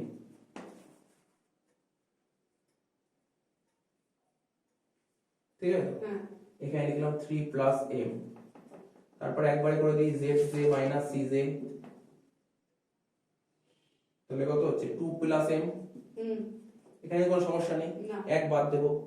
তারপর একটা করব, তুই কি ওপরে একবারে প্রত্যেকটা পুরোটা করে নিচ্ছ? হ্যাঁ পুরোটা করে নিচ্ছি। ঠিক আছে cb ইনটু x1, আমি সব লিখে লিখে করবো এগুলো, কারণ আমি রাফ করে করে করবো, ভুল হতে পারে না হলে। হুম cb into x2, cb into x2 কত হবে 0 ইনটু 1 হুম plus 3 into 0 plus minus m into 1, 0 plus 0 minus m, তাহলে এটা হচ্ছে মাইনাস m। হ্যাঁ মাইনাস m থেকে মাইনাস 1 বাদ দিলে কত হবে minus m plus 1, minus minus m plus 1। কোনো ডাউট থাকলে বলবি, মাইনাস এ প্লাস 1 হ্যাঁ ডাউট থাকলে বলবি। হ্যাঁ এটা ডাইরেক্ট 3 হবে, সমস্যা নেই এখানে। তাহলে 3 থেকে 3 বাদ দিলে 0, হ্যাঁ তারপরটা হবে হচ্ছে 0, 0 থেকে 0 বাদ দিলে 0, তারপরটা হবে প্লাস m, তার মানে m থেকে 0 বাদ দিলে m ই হবে। হুম কত প্লাস m 3 আছে, তারপর একটা 0, 3 এর সাথে একবার দিলে 3, আর plus m, 3 plus m, 3 plus m 3 plus m, তো 3 তার হবে থেকে কি হবে, এখানে Minus পড়েছি 3 plus m minus minus minus plus m, ও মাইনাস মাইনাস প্লাস m তো 3 প্লাস 2m 2m। তো দেখি এগুলো রাফ করতে হবে, নাহলে তো ভুল হওয়ার সম্ভাবনা আছে। হ্যাঁ আর লাস্টেরটা হবে minus m minus m plus m মানে 0। 0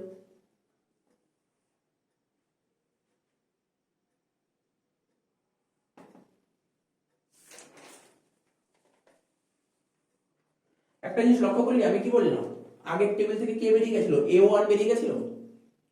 আগের টেবিল থেকে কে বেরিয়ে গেল a1, এখানে a1 কি বেরোলো, পজিটিভ বেরোলো। হ্যাঁ সমস্যা তো হবে না, না বুঝতে পারছিস তো। এখন এই টেবিল থেকে কি বেরিয়ে গেল, এখন এই টেবিল থেকে কিছু একটা বেরোবে তো।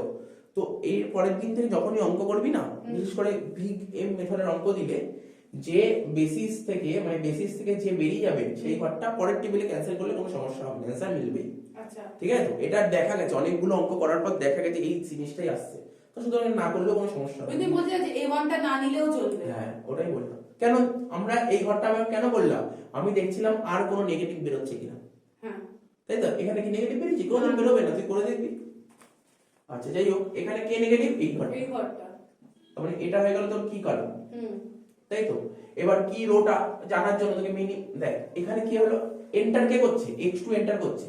হ্যাঁ তাহলে তো কেউ লিভ করবে, কে হ্যাঁ। লিভ করবে জানি, মিনিমাম রেশিও করবে। মিনিমাম রেশিওর মারফত জানতে পারবে।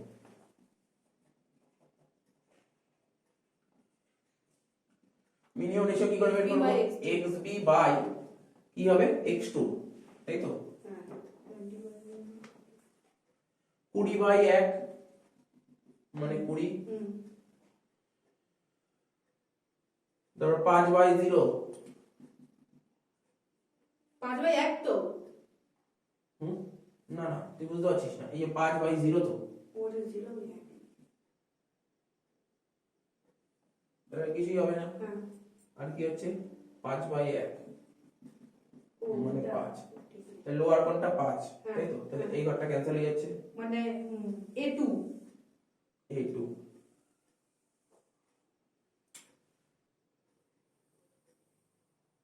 কি এলিমেন্ট হচ্ছে এখানে 1 কি এলিমেন্ট হয়ে গেল 1, হ্যাঁ বল মাথায় ঢুকছে তো। হ্যাঁ এবার তোকে লিখতে হবে এখানে কি লিখবি, লেখ x2 enters, x2 enter, তাই তো, x2 এন্টার করলো, হুম ঠিক আছে, দা বেসিস বেসিসে এন্টার করলো কি x2 comma hmm the artificial variable,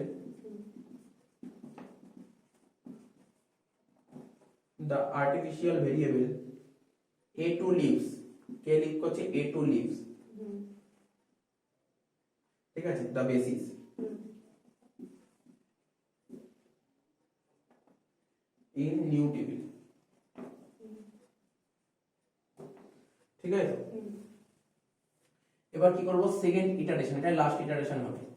হুম এখানে এইটুকুই লিখতে হবে আর কিছু লিখতে হবে না আর কিছু লেখার দরকার নেই। তাহলে বুঝতে পারলি, এত বুঝেছিস সিরিয়াল হয়ে, কিছু অঙ্কের মধ্যে নতুনত্ব কিছু এসেছে না কিছু নেই, কিন্তু ওই কয়েকটা জায়গায় চেঞ্জ হয়েছে। হ্যাঁ খালি এমটার জন্য একটুখানি কনফিউশন হয়ে যায় হুম। মাঝে মধ্যে CB B X B x1 x2 x3 s1 s2 a1 a2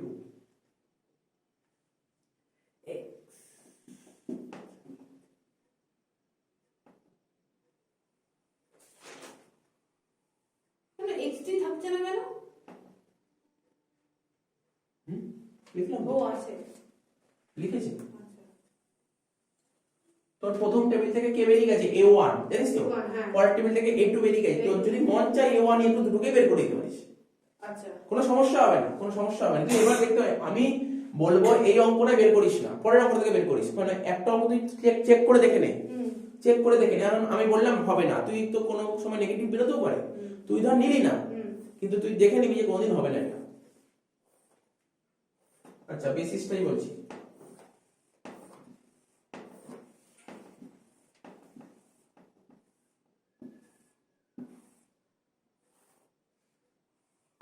basis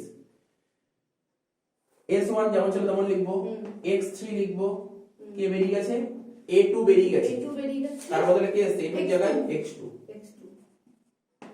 আচ্ছা এবার cos বলবো s1 এর কাছে cos বলে লেখা হয়নি তো x1 এর cos ছিল 1 x2 এর cos -1 x3 হচ্ছে 3 s1 এর 0 s2 0 a1 এর -m আর এটা -m আচ্ছা এবার যে আইডেন্টিফাই ম্যাট্রিক্স আছে কার মধ্যে মধ্যে হচ্ছে বলবো সব বলবো এর সব সময় আইডেন্টিফাই ম্যাট্রিক্স হয় বেসিসের উপর বেসিসটাই হচ্ছে আইডেন্টিফাই ম্যাট্রিক্স বেসিসটাই হচ্ছে আইডেন্টিফাই ম্যাট্রিক্স করে ফেল দেখি কি করে হবে কি হবে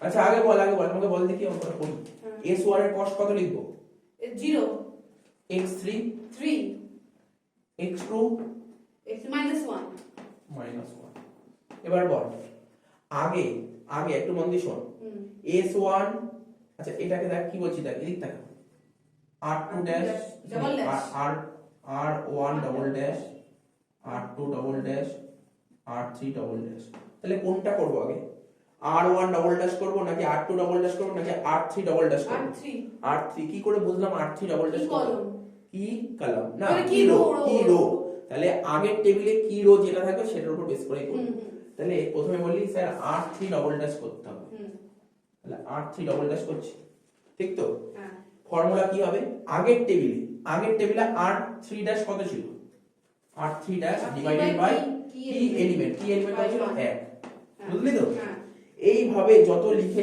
পড়ে করবি অঙ্ক তত ক্লিয়ারিটি আসবে তাহলে 5 থেকে 1 বাদ 5 কে 1 দিয়ে ভাগ করলে 5 মাইনাস 1 কে 1 দিয়ে ভাগ করলে -1 1 0 0 -1 -1 1 ঠিক আছে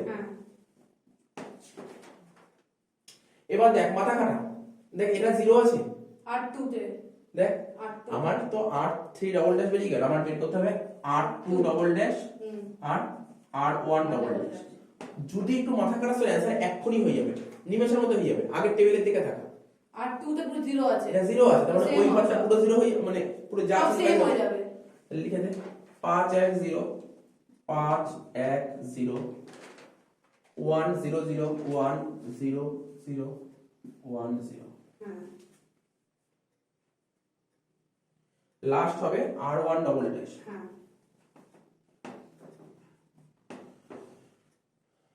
আগের টেবিলে কোনটা ছিল এখানে ছিল 1 তাহলে 1 এর সাথে কি করলে আচ্ছা দাঁড়া এক মিনিট একটু দাঁড়া একটু সাজানো হয়নি আর একটা সাজানো হয়নি একটু সাজানো বাকি আছে সাজিনি আইডেন্টিফাই ম্যাট্রিক্সটা করা হয়নি তো s1 s1 কত হবে 1 0 0 হ্যাঁ x3 কত হবে x3 0 1 0 x2 কত হবে 0 0 1 ঠিক আছে হ্যাঁ কি বাকি আছে এবার r1 ডবল ড্যাশ x2 ঘরের দিকে থাকা 1 1 এর সাথে কি করলে 0 হবে একবার দিলে তাই তো 1 এর সাথে কি করলে মানে r1 ড্যাশের সাথে কি করব r3 ডবল ড্যাশ r1 ড্যাশের সঙ্গে কি করব r3 ডবল বুঝতে পারছিস তো হ্যাঁ এগুলো নতুন করে বোঝানোর কিছু নেই এগুলো আগে অনেকবার শেখানো আছে বলবো আরেকবার বলে দেবো একবার বলে দাও কোনটা বলবো এইটা কি করব এইটাই তার মানে আমি কোনটা করছি এই ঘরটা হ্যাঁ x2 x2 0টাকে মুছে দিলাম হ্যাঁ না এটা তো জিরো ঠিক আছে, জিরো ছিল তো? এটা জিরো ঠিকই আছে, জিরো হ্যাঁ ঠিক আছে তো। আগের টেবিল কত ছিল? এক। এক একের সাথে কি করলে জিরো জিরো হবে এক মাইনাস বাতিল। ওয়ান। এক বাতিল। এই এক মানে স্যার আর ওয়ান ড্যাশ, হুম আর এখানে মানে কি আর থ্রি ডবল ড্যাশ। আর থ্রি কেন হচ্ছে? এইটাই তো বুঝতে পারছিস না, আগের দিন থেকে বুঝতে পারছিস না আর থ্রি ডবল ড্যাশ কেন হচ্ছে। তার ওয়ান হবে তো। না আমি বলছি শোন, আর ওয়ান ড্যাশ তো বুঝেছিস, হ্যাঁ কোন ভ্যালুটা অলরেডি তুই বের করে ফেলেছিস? জিরোটা। এই যে আর থ্রি ডবল ড্যাশ, আচ্ছা ওই দুটোর মধ্যে দেখতে হবে তোকে, ঠিক আছে তো। তুমি তো মানে ভুল বলেছে, কত করলে ওটা জিরোটা আসছে। আবার বলছি আর বুঝতে থ্রি পারছিস? কেন আসছে? আবার বলছি এইটাই তো আগের টেবিল বা আগের দিনের অঙ্ক তো এইগুলোই ছিল, এইগুলো বুঝতে পারছিস না। এই ওয়ান এর সাথে, হ্যাঁ এই ওয়ান মানে আর ওয়ান ড্যাশ এর হ্যাঁ। সাথে কি করলে ওই জিরোটা আসবে। জিরো হবে? এক Minus- বাতিল, এক বাতিল। এক তাহলে বাতিল। কোন এক? এই টেবিলে কোন এক আছে? ও আচ্ছা কি এলিমেন্ট? এই জন্যই বলছি বুঝতে অসুবিধা হলে কিচ্ছু করবি না, এখানে কিচ্ছু করবি না। কি করবি? তো তোকে আর ওয়ান ড্যাশ করতে বলেছে তাই তো। হুম আর ওয়ান ড্যাশ বের করতে গেলে তাহলে কি করবি? আর ওয়ান ডবল ড্যাশ বের করতে বলেছে, এটা করতে গেলে আর ওয়ান ড্যাশ তো লাগবে। হ্যাঁ হ্যাঁ আর কোনটা অলরেডি বের করে ফেলেছিস? আচ্ছা কোনটা? আর থ্রি ডবল ড্যাশ। আচ্ছা এখানে লিখে দিবি। এবার দেখতে হবে অপারেশনটা কি করতে হবে, প্লাস মাইনাস গুণ ওইগুলো দেখবি, বুঝতে পারলি তো। এটা টেকনিক্যালি তোকে ফলো করতে হবে, এগুলো টেকনিক্যালি ফলো করতে হবে। তাহলে এখানে করি আর ওয়ান ড্যাশ 20 1 1 0 1 0 0 0 মাইনাস হবে আর থ্রি ডবল ড্যাশ হুম 5 মাইনাস 1 1 0 0 মাইনাস 1 মাইনাস 1 1। 20 থেকে 5 বাদ দিলে 15, এটা 2 0 0 1 1 1 মাইনাস 1।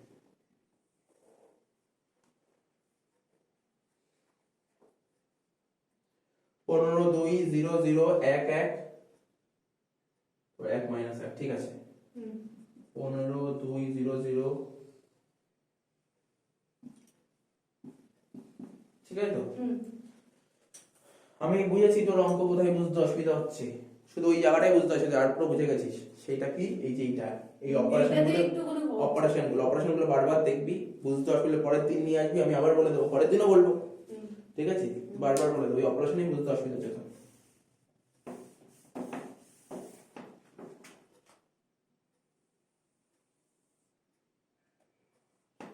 এবার করবো কি জেড সে, হুম তো এটা মুছে দিই, উপরটা হয়ে গেছে। হুম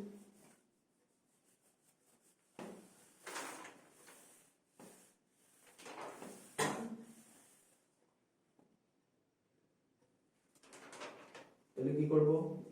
সিবি ইন্টু এক্স ওয়ান কত হচ্ছে? জিরোর সাথে 2 গুণ করব, হুম প্লাস 3 এর সাথে 1 গুণ করব, হুম প্লাস মাইনাস 1 এর সাথে মাইনাস 1 গুণ করব। হুম তার মানে 3 প্লাস 1 মানে 4, তাই তো। এটা হলো 4, আর Z J minus C J হবে 4 থেকে 1 বাদ দিলে 3, ঠিক তো। হুম তারপরটা দেখতে একবারে করা যায় কিনা, 0 এর সঙ্গে 0 গুণ করলে 0, 3 এর সাথে 0 গুণ 0, মাইনাস 1 আর 1 মানে মাইনাস 1, মাইনাস 1 এটা হচ্ছে মাইনাস 1 আর উপরে মাইনাস 1 প্লাস 1 প্লাস 1 মানে 0। 0 তারপরটা 3 এর সাথে 1 গুণ করলে 3, হ্যাঁ 3 থেকে 3 বাদ দিলে 0, হুম এটা তো 0ই হবে, 0 থেকে 0 বাদ দিলে 0।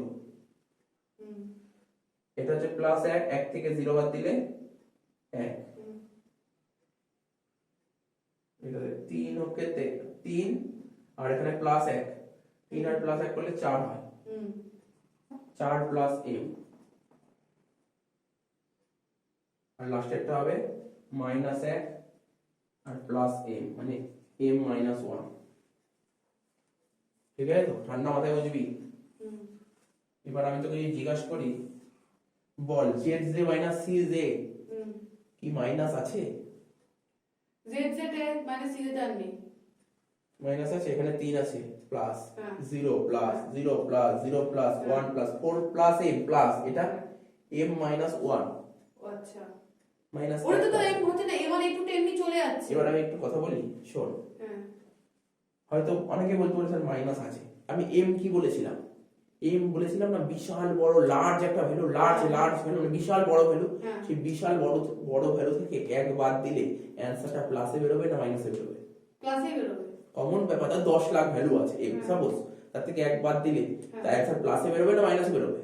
প্লাসে ক্লাসে বেরোবে। আর তুমি তো বলছিলে a1 a2 টা এমনি বাদ চলে যাচ্ছে ক্যালকুলেশনের সময়। হ্যাঁ সেটা বাচ্চা, আমি তো করেছি, তুই বলে দিলাম ওকে। আচ্ছা। তোর মনে যত ডাউট থাকে তার মানে এখানেই সব শেষ হয়ে গেল, হুম। এখানে সব শেষ হয়ে গেল, তাই তো? এবার কিছু অঙ্ক লিখতে হবে, কারণ বিগ এম মেথডে আরো কিছু রুল আছে, সেই রুলটা লিখতে হবে, কারণ অঙ্কটা এখানে শেষ হয়েছে না কি হয়েছে অনেক কিছু ব্যাপার আছে, সেই রুলগুলো মানে লিখতে হবে। পরে অঙ্কটা শেষ হয়ে পরে অঙ্ক শেষ না, ওই লেখাটা লিখতে হবে না এক্সামে, এটা বোঝার জন্য। আচ্ছা। সেই কথাগুলো জানলে তুই মানে বুঝতে পারবি। অঙ্ক কি এখানে হওয়ার পর আর কিছু লিখতে হবে না? মানে অঙ্ক হওয়ার পর লিখতে হবে, 2-3 লাইন লিখতে হবে, সেটা পরে লিখবো। আচ্ছা। ওটা কি লিখবো সেটা ডিপেন্ড করবে এখন যে লেখাটা লিখবো তার উপর, ওই লেখাটা বুঝতে হবে, অন্য পড়তে কালি হবে। দিয়ে লিখছি। হ্যাঁ লেখ, রুল বলতে পারিস। হুম। লেখ step for big M method. এগুলো কিন্তু এক্সামে লিখবি না স্টেপ, ঠিক আছে। অ্যাকচুয়ালি এটা বোঝানোর জন্য বিগ বলছি। এম মেথডে 3-4টে স্টেপ হয়, 4টে স্টেপ থেকে একটা স্টেপ লিখবো আর এখানে বুঝবো, মানে বুঝবো কি বলতে চাইছে, ঠিক আছে? তো লেখ প্রথমে সলভ দা মডিফাইড এলপিপি, লেখ solve the modified LPP by simplex method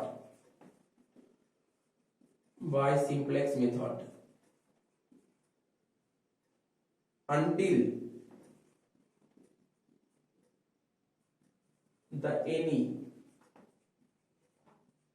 one of the three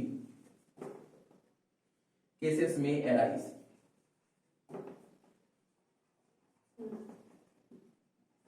কিছুই বলেনি, এই কথাটা কিন্তু মাথায় রাখবি, কেননা অঙ্ক এখানে শেষ হয়ে গেল, হয়তো আমি অ্যান্সার বের করে দিলাম, বইয়ের সঙ্গে অ্যান্সারও মিলে গেল, কিন্তু কিছু জিনিস মাথায় রাখতে হবে, কি সমস্যা ক্রিয়েট হতে পারে সমস্যাগুলো বলছে solve the modified LPP by simplex মেথডই তো করলি পুরো ব্যাপারটা, until the any one of the three cases may arise.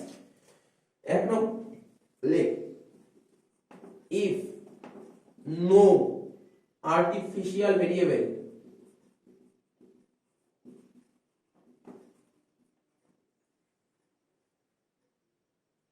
appear in the basis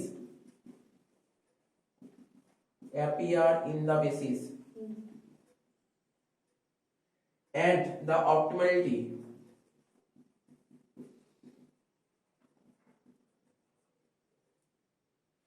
condition are satisfied,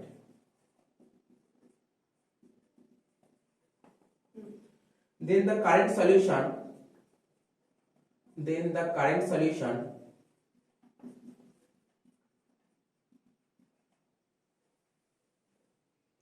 is an optimal basic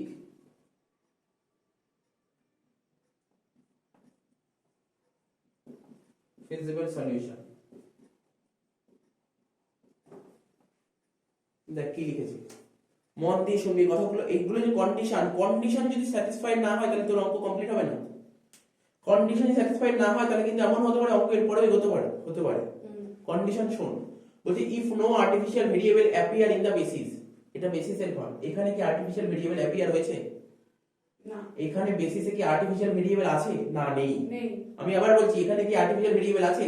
sir এটা তো s1, মানে আপনি করেছেন স্ল্যাশ ভেরিয়েবল x3 x2, এখানে কোনো আর্টিফিশিয়াল ভেরিয়েবল নেই, তাই লিখেছে if no artificial variable appear in the basis the optimal condition are satisfied. তার মানে এখানে যদি আর্টিফিশিয়াল ভেরিয়েবল না থাকে তাহলে কন্ডিশন স্যাটিসফাইড হয়েছে, অপটিমাম টেস্ট হয়ে গেল তাহলে, ঠিক আছে? তো then the current solution is an optimal basic feasible solution। তার মানে বিগ এম মেথডে অপটিমাল বেসিক ফিজিবল সলিউশন হতে গেলে স্টেপ 1 কি বলেছে, বেসিসে কোনো আর্টিফিশিয়াল ভেরিয়েবল যদি না থাকে তার মানে তুমি বুঝতে পারবে এটা অপটিমাল বেসিক ফিজিবল সলিউশন, ঠিক আছে? তো বোঝা গেল 1 নম্বর পয়েন্ট।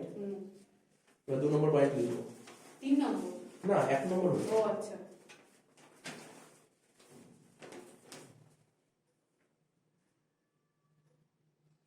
এটা মুছে দিচ্ছি কারণ হ্যাঁ, মুছে দাও। দুই ধরবে না নাহলে। প্রথম পয়েন্ট বুঝেছিস নাকি আবার হ্যাঁ, বলবো? বুঝেছি, বুঝেছি। মাথায় ঢুকে তো, কারণ হ্যাঁ, তুই হ্যাঁ। যখনই অঙ্ক করবি বিগ এম মেথড এই জিনিসগুলো অঙ্ক করার পর যখন নোটটা লিখতে হবে না, অ্যানসার লিখতে হবে, এগুলো মাথায় রাখতে হবে, তারপর তুই অঙ্ক করতে পারবি। হুম, হয়তো অঙ্ক পুরো শেষ হয়ে গেছে, এরপর আর কিছু সেরকম হবে না, কিন্তু এটা মাথায় রেখে তারপর লাস্ট লাইনটা লিখতে পারবি। আচ্ছা। 2 নম্বর, if at least one artificial variable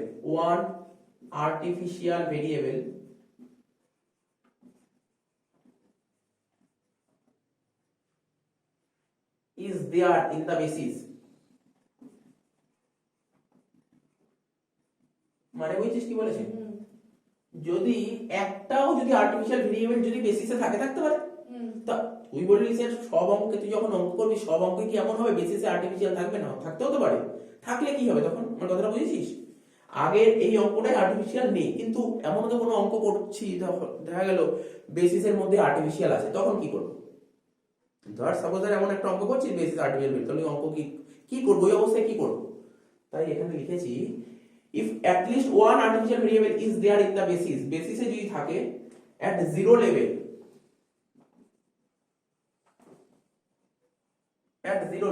দেখা গেল তার জিরো ভ্যালু, জিরো বেরোচ্ছে, জিরো লেভেলে আছে, আর্টিফিশিয়াল ভেরিয়েবল আছে কিন্তু জিরো লেভেলে আছে, তখন কি হবে? and optimal condition is satisfied.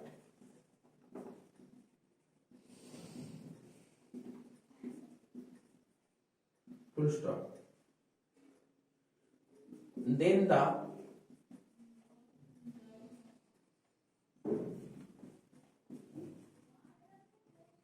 current solution is an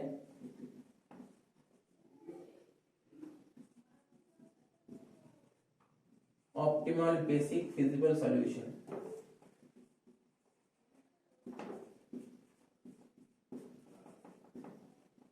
ঠিক আছে, কখনো কখনো আর্টিফিশিয়াল ভেরিয়েবল বেসিসের মধ্যে থাকতে পারে, হুম, ঠিক আছে, থাকুক, কোনো অসুবিধা নেই। যদি থাকে এবং সেটা জিরো লেভেলে থাকে, সেটাও কিন্তু অপটিমাল বেসিক ফিজিক্যাল সলিউশনের মধ্যে পড়ে যাচ্ছে, কন্ডিশন স্যাটিসফাইড।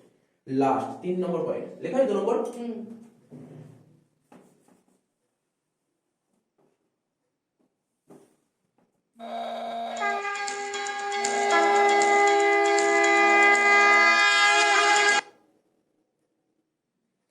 3 নম্বর লেখ if at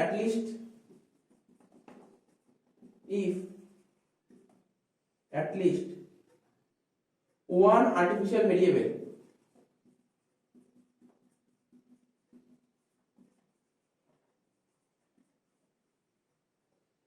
is appeared in the basis,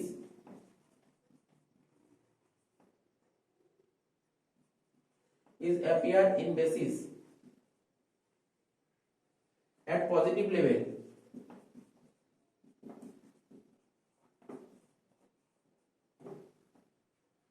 and optimality condition are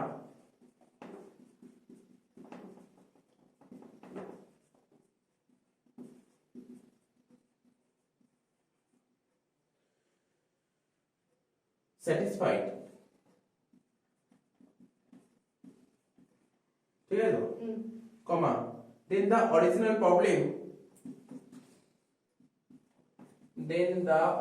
problem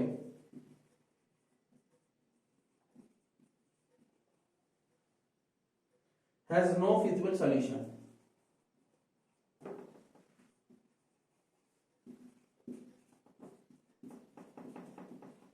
তাহলে কি বলেছে শোন, আমি 3টে পয়েন্ট বলে দিচ্ছি আবার, যে 3টে পয়েন্ট লিখলাম, হুম, বলছে মেইনলি আর্টিফিশিয়াল ভেরিয়েবলটাকে ওরা ফোকাস করেছে।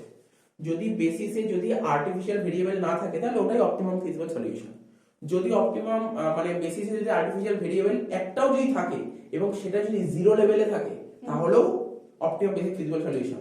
জিরো লেভেল মানে কি কোনটা? জিরো মানে ভ্যালু জিরো বেরোবে, জিরো আচ্ছা। লেভেল।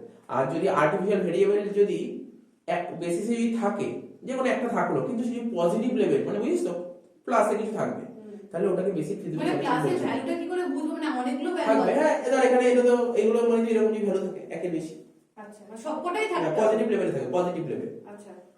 তাহলে বুঝতে পারছিস? হুম, তার মানে এটা কি হয়েছে, এটাকে বলে original problem has no optimum physical solution.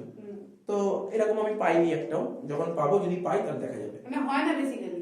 হ্যাঁ হতেই পারে, হয়তো একবার পরের দিন করাতে পারলাম, ঠিক আছে। এটাও হতে পারে। ঠিক আছে, এত তুমি বোঝা গেল তো? হুম। এবার কি হবে, এবার অঙ্কটা লিখে দিই, শেষ অঙ্ক শেষ তো, এবার এখানে লিখে দেবো লেক্সিনস। তাহলে এখানে কোন স্টেপটা মিললো, 1 2 3 এর মধ্যে কোনটা মিলেছে? 1 মিলেছে, কারণ আর্টিফিশিয়াল ভেরিয়েবল নেই। হ্যাঁ। তাহলে লিখো since zj minus cj greater than equal to 0। তোদের কলেজে কিভাবে অঙ্ক করেছি জানিস? আমাকে বললো রাখি zj মাইনাস cj করেনি, হ্যাঁ জানি, একটা ওদের লাইন cj মাইনাস zj করে দিয়েছে। হ্যাঁ, উল্টো করেছে ওদের, আমাদের যেমন নেগেটিভ হলে আমরা গড়বড় করবো, আর ওরা উল্টোটা। উল্টোটা করে কি লাভ? ওরা কি করেছে, আমরা zj মাইনাস cj করেছি, ওরা যদি cj মাইনাস zj তাহলে তো নেগেটিভ আসবেই না তো। ঠিক তো, প্রথম থেকে সব পজিটিভ আসবে। তাহলে তো আর করতেই ওরা, হবে না। ওদের ব্যাপারটা অন্য, ওরা বলেছে যে যতক্ষণ না নেগেটিভ হয় যতক্ষণ করতে থাকবে। ও সেই জন্য মানে নেগেটিভ এলে উত্তরটা আসবে। ও ইচ্ছা। এবার রাখি যখন বলেছিল এইটা আমি কি করেছি ভুল, ও বলছে না কোনো ভুল করনি, ঠিকই আছে, একটা অঙ্ক অনেক রকম ভাবে করা যায়। মানে দুভাবে শিখলে গোলমাল হয়ে হ্যাঁ, যাবে। তো ওটাই আর কি, zj minus cj greater than equal to 0।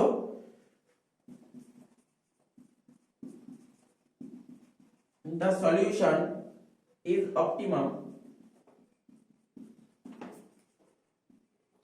The solution is optimum and is given by